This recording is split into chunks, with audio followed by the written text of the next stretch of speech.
ನಮಸ್ಕಾರ, Bidar news round up ಗೆ ಸ್ವಾಗತ. ನಾನು ಹನುಮಂತ್ ದೇಶಮುಖ್. ಬನ್ನಿ ಕ್ವಿಕ್ ಆಗಿ ನೋಡೋಣ ಬೀದರ್ ಜಿಲ್ಲೆಯ ಇಂದಿನ ಪ್ರಮುಖ ಸುದ್ದಿಗಳನ್ನ. ಬಸವ ಸಂಸ್ಕೃತಿಯ ಅಭಿಯಾನ ನಡೆಸಿದ ಪೂಜ್ಯರಿಗೆ ಕಾಡಸಿದ್ದೇಶ್ವರ ಮಠದ ಕನ್ನೇರಿ ಶ್ರೀಗಳು ಬಾಯಿಗೆ ಬಂದಂತೆ ಹಗುರವಾಗಿ ಅವಾಚ್ಯ ಶಬ್ದಗಳಿಂದ ಬೈದಿರುವುದು ತೀವ್ರ ಖಂಡನೀಯವಾಗಿದೆ. ಸರ್ಕಾರ ಅವರ ಮೇಲೆ ಕೂಡಲೇ ಸ್ವಯಂ ಪ್ರೇರಿತವಾಗಿ ಪ್ರಕರಣ ದಾಖಲಿಸಿಕೊಂಡು ಬಂಧಿಸಬೇಕು ಅಂತ ಜಾಗತಿಕ ಲಿಂಗಾಯತ ಮಹಾಸಭೆಯ ರಾಜ್ಯ ಕಾರ್ಯದರ್ಶಿ ಕಿರಣ್ ಖಂಡ್ರೆ ಅವರು ಆಗ್ರಹಿಸಿದ್ದಾರೆ. ಬೀದರ್ ನಗರದ ಜಿಲ್ಲಾ ಪತ್ರಿಕಾ ಭವನದಲ್ಲಿ ಸುದ್ದಿಗೋಷ್ಠಿಯನ್ನು ನಡೆಸಿ ಮಾತನಾಡಿದ ಅವರು, ಬಸವ ಸಂಸ್ಕೃತಿ ಅಭಿಯಾನ ಮುಖ್ಯಮಂತ್ರಿಗಳ ಕೃಪಾ ಪೋಷಿತ ಕಾರ್ಯಕ್ರಮವಾಗಿದೆ. ಅವರನ್ನ ಮೆಟ್ಟಿನಿಂದ ಹೊಡೆಯಬೇಕು ಎಂದೆಲ್ಲ ಕೆಟ್ಟ ಭಾಷೆಗಳನ್ನ ಬಳಸಿರುವಂತಹ ಕನ್ನೇರಿ ಶ್ರೀಗಳಿಗೆ ಸರ್ಕಾರ ಕೂಡಲೇ ಬಂಧಿಸಬೇಕು. ನಮ್ದು ಸಿಎಂ ಕೃಪಾ ಪೋಷಿತ ಅಭಿಯಾನ ಅಲ್ಲ, ಅದು ವಿಶ್ವಗುರು ಬಸವಣ್ಣನವರ ಕೃಪಾ ಪೋಷಿತ ಲಿಂಗಾಯತ ಸ್ವಾಮಿ ಮತ್ತು ಮಾತೆ ಮಹಾದೇವಿಯರ ಕೃಪಾ ಪೋಷಿತ ಅಭಿಯಾನವಾಗಿದೆ ಎಂದರು. ಮೊನ್ನೆ ಇತ್ತೀಚೆಗೆ ನಡೆದಂತ ಬೆಂಗಳೂರಿನಲ್ಲಿ ವಿಶ್ವಗುರು ಸಂಸ್ಕೃತಿಯ ನಾಯಕ ಬಸವಣ್ಣವರೊಂದು ಸಮಾರೋಪ ಸಮಾರಂಭ ಕಾರ್ಯಕ್ರಮವನ್ನು ನಡೆಯಿತು. ಇಡೀ ಕರ್ನಾಟಕಕ್ಕೆ ಗೊತ್ತು, ಇಡೀ ದೇಶಕ್ಕೆ ಗೊತ್ತಿರುವಂಥ ವಿಷಯ ಆಗಿದೆ. ಅದು ಆ ಸಮಾವೇಶವನ್ನು ನೋಡಿ ಸ್ವಲ್ಪ ಬೇಡಾಗಿದ್ದಂಥ ಜನ ಸಹಜವಾಗಿ ಎಲ್ಲ ಕಡೆ ಇರ್ತೈತೆ. ಅದು ಎಲ್ಲ ಸ್ವಾಮಿಗಳಲ್ಲೂ ಇರ್ತದೆ, ನಮ್ಮಲ್ಲಿ ಮನೆಯಲ್ಲಿಯೂ ಇರ್ತದೆ, ಎಲ್ಲ ಕಡೆ ಇರೋದೇ ಸಹಜವಾಗಿ. ಅದನ್ನು ಕಂಡು ಕಾಡ ಸಿದ್ದೇಶ್ವರ ಮಠದ ಪೀಠದ ಸ್ವಾಮಿಗಳಾದಂಥ ಕೆನ್ನೇರಿ ಸ್ವಾಮಿಗಳು ನಮ್ಮ ಲಿಂಗಾಯತ ಮಠಾಧೀಶ್ವರರ ಬಗೆಗೆ ಹಗುರವಾಗಿ ಮಾತನಾಡಿದ್ದಾರೆ.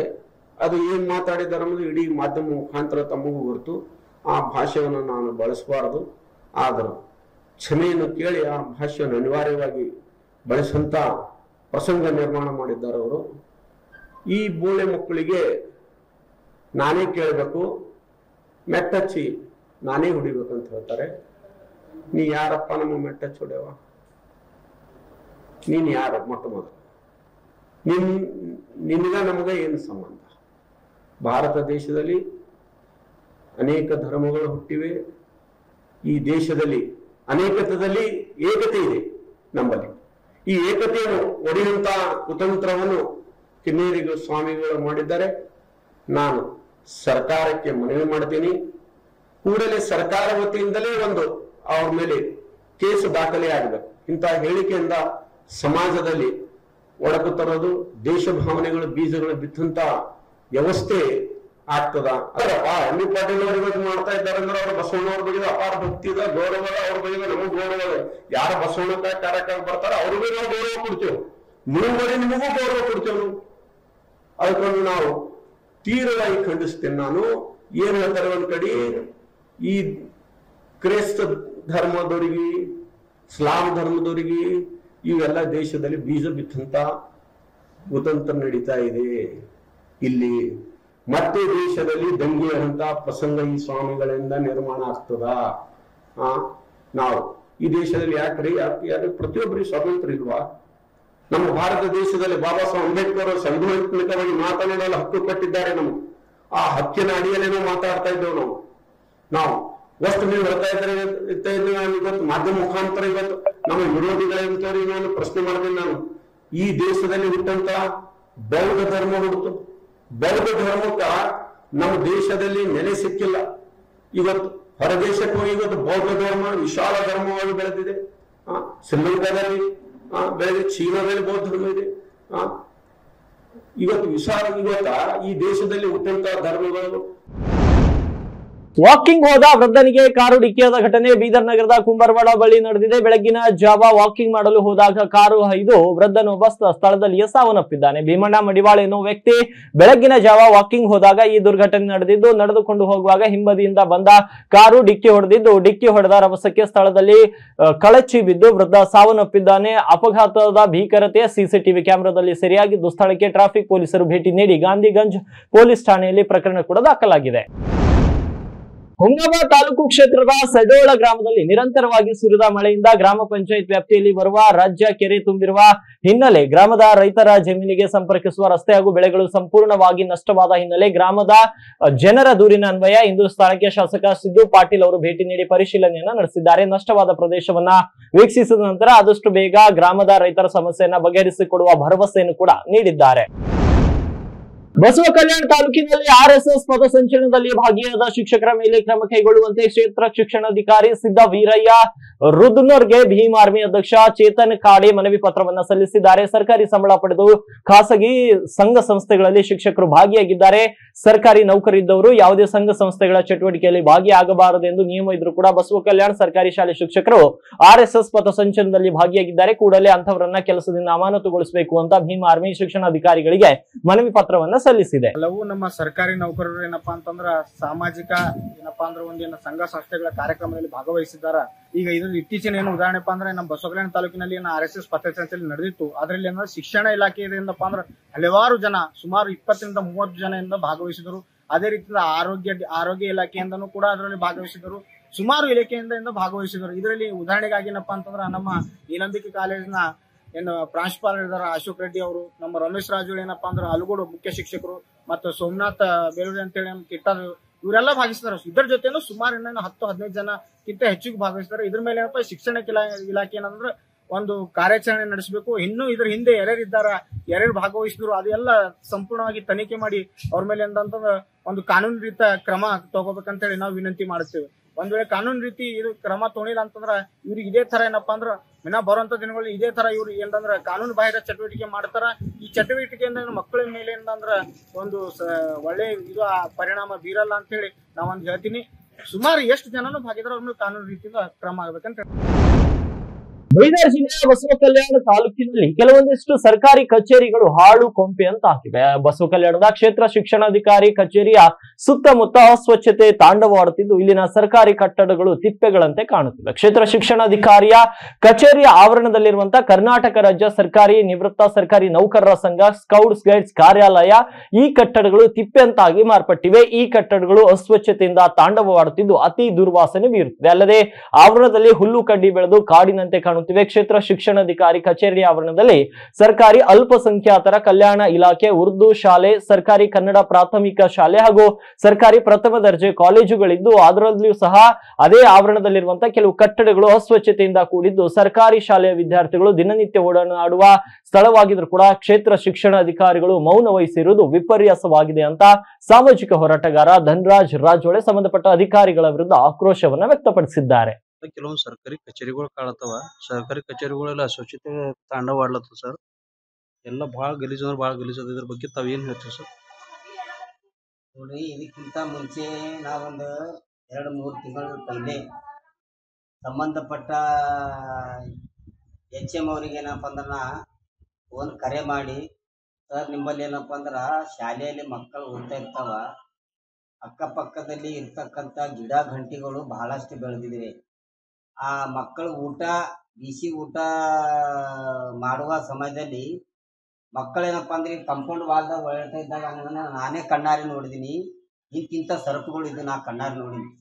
ಒಂದ್ಸಲ ನಾನೇ ಹೇಳಿದಾಗ ಅದು ನಮಗೆ ಮಾಡಕ್ ಬರಲ್ರಿ, ನಮ್ಮಲ್ಲಿ ಬಜೆಟ್ ಇಲ್ಲ, ಅದು ಇಲ್ಲ ಅಂತ ನನಗೆ ಹೇಳಿದ್ರೆ ನಾ ಏನು ಮಾಡ್ದೆ, ಒಂದ್ಸಲ ಸಂಬಂಧಪಟ್ಟ ನಗರಸಭೆ ಪೌರಾಯುಕ್ತರಿಗೆ ಫೋನ್ ಮಾಡಿ ಏನಪ್ಪ ಅಂದ್ರೆ, ಸರ್ ಇಂತಿಂಥ ಜಾಗ MPI ಸ್ಕೂಲ್ ಅದ ಸರ್, ಅಲ್ಲಿ ಭಾಳಷ್ಟು ಗಿಡ ಗಂಟಿ ಬೆಳೆದ ಸರ್, ತಾವು ಜರ GCP ಹಚ್ಚಿ ಸರ್ ಪೌರ ಕಾರ್ಮಿಕರಿಗೆ ಕರೆದೇನಪ್ಪ ಅಂದ್ರೆ ಸರ್ ಸುತ್ತಮುತ್ತ ಇರ್ತಕ್ಕಂಥ ಗಿಡ ಗಂಟಿಗಳನ್ನಪ್ಪ ಅಂದ್ರೆ ಸಾಫ್ ಮಾಡಿಕೊಡ್ರಿ ಸರ್ ಅಂತ ಹೇಳಿದಾಗ ಅವ್ರ ಪಾಪ ತುರಂತವಾಗಿ ಮರುದಿವ್ಸ ಏನಪ್ಪ ಅಂದ್ರೆ ಸಂಬಂಧಪಟ್ಟ ನಗರಸಭೆ ಆಯುಕ್ತರೇನಪ್ಪ ಅಂದ್ರೆ ಲೇಬರ್ಗಳಿಗೆ ಕಳಿಸಿ GCP ಕೊಟ್ಟು ಏನಪ್ಪ ಅಂದ್ರೆ ಸ್ವಚ್ಛತೆ ಮಾಡಿದ್ರು. ಈಗ ಗಡಿ ನಗರಸಭೆದವ್ರು ಮಾಡಿದ್ರೆ ನಗರಸಭೆದ್ರೆ ಏನು ಬುದ್ಧಿ ತಗೊಳ್ಳೋದಿಲ್ಲ. ಇದಕ್ಕೇನಪ್ಪ ಅಂದ್ರೆ ಸರ್ಕಾರದಿಂದ ಸ್ವಚ್ಛತೆ ಸರಿಯಿಂದ ಬಜೆಟ್ ಬರ್ತದ. ಅದಕ್ಕೆ ಮತ್ತೇನಪ್ಪ ಅಂದ್ರೆ ಏನೇನು ಶಾಲೆಗಳಿಗೆ ಏನೇನು ಸವಲತ್ತುಗಳು ಬರ್ತಾವೆ ನಮಗೆ ಗೊತ್ತಿಲ್ಲ, ಹೆಡ್ ಮಾಸ್ಟರ್ಗೆ ಗೊತ್ತಿರ್ತದ. ಅದ ನಂತರ ಏನಪ್ಪ ಅಂದ್ರೆ ಮತ್ತಿಲ್ಲೊಂದು ಕಾಲೇಜ್ ತಂದ್ರೆ ಮತ್ತಿಲ್ಲ ಡಿಗ್ರಿ ಕಾಲೇಜ್. ಆ ಡಿಗ್ರಿ ಕಾಲೇಜ್ದವ್ರಿಗೆ ಕುದಿರ್ಬೇಕು, ನಾವು ಕಾಲೇಜ್ ತಂದಿದ್ದೀವಿ, ಇಲ್ಲಿ ನಮಗೆ ಕೊಟ್ಟರೆ ಜಾಗ ಕೊಟ್ರಂದ್ರೆ ಲೋಬಿ ಏನಪ್ಪ ಅಂದ್ರೆ ಸ್ವಚ್ಛತೆ ಮಾಡ್ಕೋಬೇಕು. ನಮ್ಮ ಮಕ್ಕಳಿಗೆ ಕಾಲೇಜ್ ಮಕ್ಕಳಿಗೆ ಇಲ್ಲೇ ಹೊಡಿತಾ ಇರ್ತಾರ. ಅದಕ್ಕೇನಪ್ಪ ಅಂದ್ರೆ ಡಿಗ್ರಿ ಕಾಲೇಜ್ದವ್ರಿಗೆ ಕುದಿರ್ಬೇಕು. ಕೂಡಲೇ ಏನಪ್ಪ ಅಂದ್ರೆ ಸಂಬಂಧಪಟ್ಟ HM ಅವರು ಸರ್ಕಾರದಿಂದ ವರ್ಷಕ್ಕೆ ಎಷ್ಟೆಷ್ಟು ಬಜೆಟ್ ಬರ್ತದೋ ಸ್ವಚ್ಛತೆ ಮಾಡೋ ಸಲಿಂದು ನಾವು ನಿಮಗೆ ಗೊತ್ತಿದ್ದಿರ್ಬೇಕು, ನಮಗಾರ ಗೊತ್ತಿಲ್ಲ. ಈಗ ಸದ್ಯದಲ್ಲಿ ಏನಪ್ಪ ಅಂದ್ರೆ ಮಕ್ಕಳಿಗೆ ಭಾಳ ತೊಂದರೆ ಇದೆ. ಈಗ ಸುದ್ದಿಗೆ ನಾನೇ ನೋಡಿನಿ, ಇಂತಿಂಥ ಹಾವನ್ನ 2 ಹಾವು ನೋಡಿನ. ಈಗ ಏನಪ್ಪ ಅಂದ್ರೆ BO ಸಾಬರು ಮತ್ತೇನಪ್ಪ ಅಂದ್ರೆ HM ಅವ್ರು ಏನಪ್ಪ ಅಂದ್ರೆ ಈ ಸಂಬಂಧಪಟ್ಟ ಡಿಗ್ರಿ ಕಾಲೇಜ್ ಪ್ರಿನ್ಸಿಪಲ್ ಏನಪ್ಪ ಅಂದ್ರೆ ನಾಳೆ ಸ್ವಚ್ಛತೆ ಪೂರ ಸರಿಯಾಗಿ ಬಳಸ್ಬೇಕು. ಯಾಕಂದ್ರೆ ಮಕ್ಕಳಿಗೆ ಏನಪ್ಪ ಅಂದ್ರೆ ಭಾಳಷ್ಟು ಸುಖ ಆಯ್ತದ ಆಡಕ್ಕೆ. ಆ ಸುತ್ತಮುತ್ತ ಗಾರ್ಡನ್ ಇರಬೇಕು, ಎಲ್ಲ ನೋಡಿ ಗಿಡ ಗಂಟಿಗಳೆಲ್ಲ ಬೆಳೆದವ. ಯಾಕಂದ್ರೆ ಬೇರೆ ಬೇರೆ ಶಾಲೆಗಳೆಲ್ಲ ಬರ್ರಿ, ಹೈಸ್ಕೂಲಲ್ಲ ಅವ್ರವ್ರು HMಗಳು ಏನಪ್ಪ ಅಂದ್ರೆ ಅವರು ಸ್ವಚ್ಛತೆ ಸರಿಪಡಿಸ್ಕೊತಾರೆ. ಅವ್ರ ಶಾಲೆ ಸುತ್ತಮುತ್ತ ಇದ್ದಿನ ಜಾಗದಾಗ ಏನಪ್ಪ ಅಂದ್ರೆ ಎಲ್ಲ ಪೂರ ಗಿಡ ಗಂಟಿ ಆ ಸಂಬಂಧಪಟ್ಟ SDMC ಅಧ್ಯಕ್ಷರು HM ಮತ್ತು ಕೂಡ ಏನಪ್ಪ ಅಂದ್ರೆ ಗ್ರಾಮೀಣ ಭಾಗದಲ್ಲಿ ಇರ್ತಕ್ಕಂಥ ಶಾಲೆಗಳು ಸ್ವಚ್ಛ ಮಾಡ್ಕೊತಾರೆ. ಇಲ್ಲರ ಸಿಟಿದಾಗ ಅದ, ಇಲ್ಲಿ ಇವ್ರಿಗೆ ಏನಾಗ್ಯದ, ಇವ್ರಿಗೆ ಸ್ವಚ್ಛ ಮಾಡ್ಬೇಕಪ್ಪ, ಶಾಲೆ ಸೊಳ್ಬೇಕು, ಸ್ವಚ್ಛ ಮಾಡಬೇಕು. ಸಂಬಂಧಪಟ್ಟ DOರ್ಗಿ ಮತ್ತು HM ಅವ್ರಿಗೆ ಕಾಳಜಿ ತಗೋಬೇಕಂತ ನಾ ಏನಪ್ಪ ಅಂದ್ರೆ ಹೇಳ್ತೀನಿ. ಮನೆಯಲ್ಲಿದ್ದಂತಹ ಚಿನ್ನ, ಬೆಳ್ಳಿ ಮತ್ತು ನಗದು ಹಣ ಕಳ್ಳತನ ಮಾಡಿಕೊಂಡು ಹೋದ ಘಟನೆ ಭಾಲ್ಕಿ ನಗರದ ಬಸವೇಶ್ವರ ಕಾಲೋನಿಯಲ್ಲಿ ನಡೆದಿದ್ದು ಮಂಗಳವಾರ ಈ ಪ್ರಕರಣದ ದಾಖಲಾಗಿದೆ. ಇನ್ನು ಮೂಲತಃ ಹೊಳಸಮುದ್ರ ಗ್ರಾಮದವರಾದ ದೇವೇಂದ್ರ ಅವರು ಭಾಲ್ಕಿಯ ಬಸವೇಶ್ವರ ಕಾಲೋನಿಯಲ್ಲಿ ಮನೆ ಮಾಡಿದ್ರು. ದೀಪಾವಳಿ ಹಬ್ಬಕ್ಕೆಂದು ತಮ್ಮ ಸ್ವಂತ ಗ್ರಾಮಕ್ಕೆ ಅವರು ಕುಟುಂಬ ಸಹಿತ ಹೋದಾಗ ಭಾಲ್ಕಿಯ ಅವರ ಮನೆಯಲ್ಲಿ ಕಳ್ಳತನವಾಗಿದೆ ಅಂತ ತಿಳಿದು ಬಂದೆ. ಮನೆ ಬೀಗ ಮುರಿದು ಬೆಡ್ ರೂಮ್ ನಲ್ಲಿರುವಂತಹ ಕಬ್ಬಿಣದ ಅಲಮಾರಿಯಲ್ಲಿಟ್ಟ 84,000 ರೂಪಾಯಿ ಬೆಲೆ ಬಾಳುವಂತ 1 ತೊಲೆ ಚಿನ್ನ, 40,000 ರೂಪಾಯಿ ಬೆಲೆ ಬಾಳುವಂತ 20 ಗ್ರಾಂ ಬೆಳ್ಳಿ, ದೇವರ ವಿಗ್ರಹಗಳು ಹಾಗೂ 25,000 ರೂಪಾಯಿ ನಗದು, ಹೀಗೆ ಒಟ್ಟು 1,49,000 ರೂಪಾಯಿ ವಸ್ತುಗಳು ಕಳ್ಳತನವಾಗಿದೆ ಅಂತ ಅವರು ದೂರು ನೀಡಿದ್ದಾರೆ. ಚಿನ್ಮಯ ಚನ್ನಬಸವಣ್ಣನವರು ಜ್ಞಾನದ ಬೆಳಕು ಆಗಿದ್ರು. ಅವರು ಕಿರಿಯ ವಯಸ್ಸಿನಲ್ಲಿಯೇ ಉನ್ನತ ಜ್ಞಾನ ಸಂಪಾದಿಸಿ ಎಲ್ಲಾ ಬಸವಾದಿ ಶರಣರಿಗೆ ಮಾದರಿಯಾಗಿದ್ದರು ಅಂತ ಬಸವ ಕಲ್ಯಾಣದ ಅನುಭವ ಮಂಟಪ ಟ್ರಸ್ಟ್ ನ ಅಧ್ಯಕ್ಷ ನಾಡೋಜ ಡಾಕ್ಟರ್ ಬಸವಲಿಂಗ ಪಟ್ಟದೇವರು ಹೇಳಿದ್ದಾರೆ. ಪಟ್ಟಣದ ಚನ್ನಬಸವಾಶ್ರಯ ಪರಿಸರದಲ್ಲಿ ಹಿರೇಮಠ ಸಂಸ್ಥಾನ ವತಿಯಿಂದ ಆಯೋಜಿಸಿದ ಚನ್ನಬಸವಣ್ಣನವರ ಜಯಂತಿ ಮತ್ತು 316ನೇ ಶರಣ ಸಂಗಮ ಕಾರ್ಯಕ್ರಮದ ದಿವ್ಯ ಸಾನ್ನಿಧ್ಯವನ್ನು ವಹಿಸಿ ಅವರು ಮಾತನಾಡಿದರು. ಸೋಲ್ ಬರಲಿ ಬಿಡಲಿ, ನಮ್ಮದೇನೊಂದು ಟೀಮ್ ಅದಲ್ಲ, ಒಂದು 200-150 ಅವ್ರು ಕಂಪಲ್ಸರಿ ಬರಂಗ ಇರಬೇಕು. ಹಂಗೆ ಒಂದು ನೆಟ್ವರ್ಕ್ ನೀವು ಮಾಡಬೇಕು ನೀವು. ಅಲ್ಲಿ ನಿಮ್ಮಲ್ಲಿ ಗೊತ್ತಿರ್ತದೆ ಯಾರಿದ್ದಾರೆ ಆಸಕ್ತಿ ಇದೆ, ಯಾವಾಗ ಮಟ್ಟಿಗೆ ಬರೋದು ಯಾರಲ್ಲ ಅಂಥವ್ರು ಹುಟ್ಟಿದ ದಿನ ಇವತ್ತೇ ಪಾಠ್ಯ. ಮತ್ತು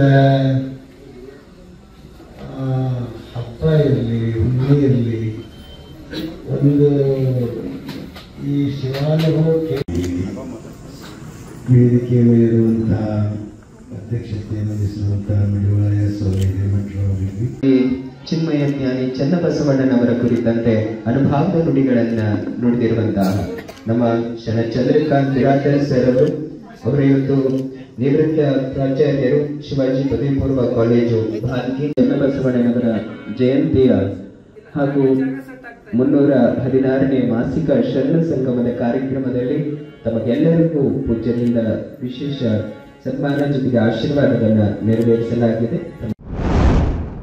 ಭಾಲ್ಕಿ ಪಟ್ಟಣದ ಹೊರವಲಯ ಹಾಗೂ ರಸ್ತೆ ಬದಿಗಳಲ್ಲಿ ಕಸ ರಾಶಿ ದಿನದಿಂದ ದಿನ ಹೆಚ್ಚುತ್ತಿದ್ದು ಸ್ವಚ್ಛತಾ ವ್ಯವಸ್ಥೆಯ ಮೇಲೆ ಪ್ರಶ್ನೆ ಎದ್ದಿದೆ. ಪಟ್ಟಣದ ಕೆಲವೆಡೆ ಪ್ಲಾಸ್ಟಿಕ್, ಗೃಹ ಕಸ ಹಾಗೂ ತ್ಯಾಜ್ಯವನ್ನ ಮುಕ್ತವಾಗಿ ಎಸೆಯಲಾಗುತ್ತಿದ್ದು ಅಸ್ವಚ್ಛತೆ ಎದ್ದು ಕಾಣುತ್ತಿದೆ.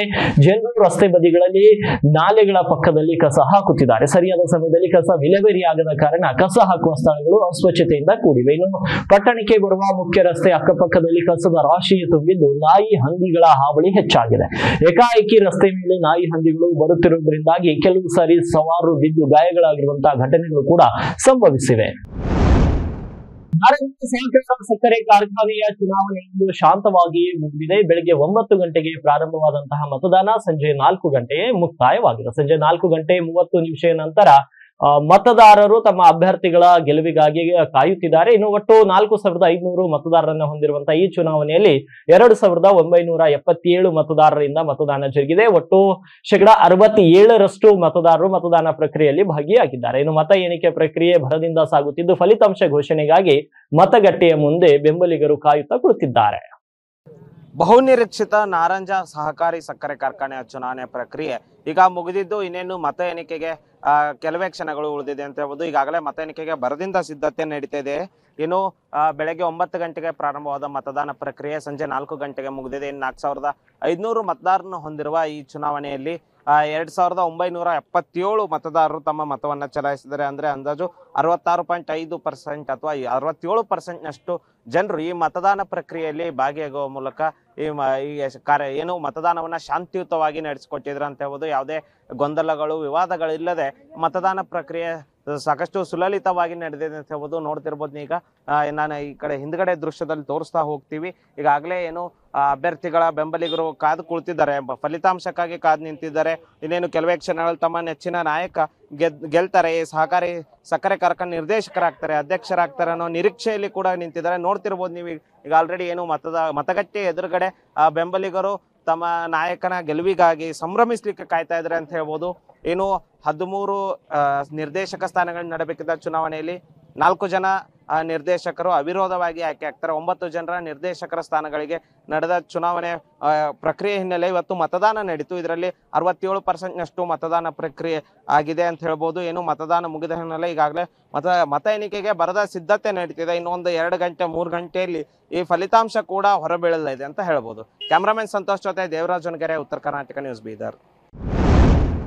ಇವಾಗಿದ್ವು ಬೀದರ್ ಜಿಲ್ಲೆಯ ಇಂದಿನ ಪ್ರಮುಖ ಸುದ್ದಿಗಳು. ಮತ್ತೆ ನಾಳೆ ಭೇಟಿ ಆಗ್ತೀನಿ ಬೀದರ್ ನ್ಯೂಸ್ ರೌಂಡ್ ಅಪ್ ನಲ್ಲಿ.